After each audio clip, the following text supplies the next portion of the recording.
Hi Marquette, welcome to another episode of Book Buzz. Today I have the great Mr. Bolton here with us, talking about one of his recent favorites, Tress of the Emerald Sea by Brandon Sanderson. So Mr. Bolton, can you give us just a little rundown? What is this book about? Yeah, so this book is about a young woman. It's a fantasy world, so there's a lot of world building and stuff. Some cool surprises in that aspect, and she's sort of trapped on an island, and she falls in love, and then her love is taken from her, and then the rest of the book is a quest to find that love again. Yeah, that sounds fun. Good quest is always enjoyable during these cold months, something to escape into. Absolutely. Can I ask, why did you pick this book to review and share with us? Sure. So one of my former students, Kyle Kloss, shared this book with me. Brandon Sanderson wrote it during COVID, 4 surprise novels that he wrote. And so we had it show up at my house. And of those 4 books, it was far and away my favorite. It's just a fast-paced story, amazing places that it takes you, lots of unexpected stuff. It's got pirates, it's got talking animals. There's a whole bunch of really cool stuff in it. Yeah, that sounds really fun. Yeah.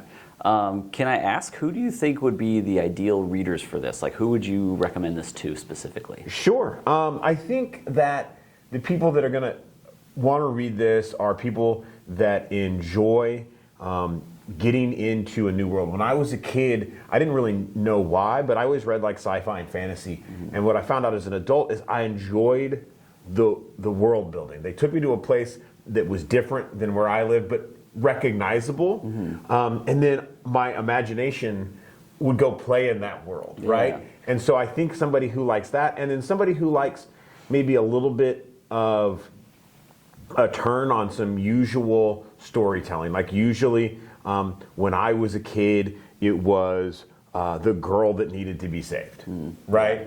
The girl is doing the saving, right? So it's a strong female character.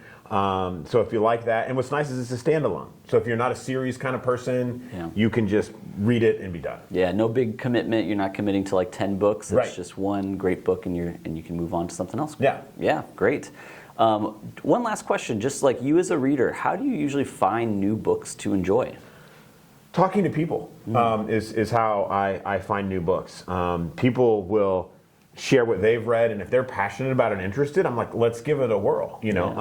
I told Monet Ballard and Denison Harris about this book, and they both checked it out at the library and were like, oh my gosh, it was amazing. So it's that same sort of process. Somebody will fill me up with a book, and then I can share it with them. Yeah, that's fantastic. So if you're looking for a good read, this is obviously a great choice. Talk to your fellow readers, talk to your teachers. They're always willing to recommend something great. If you want to check out Tress of the Emerald Sea, we've got copies here at the library. Come on down and see us. Thanks.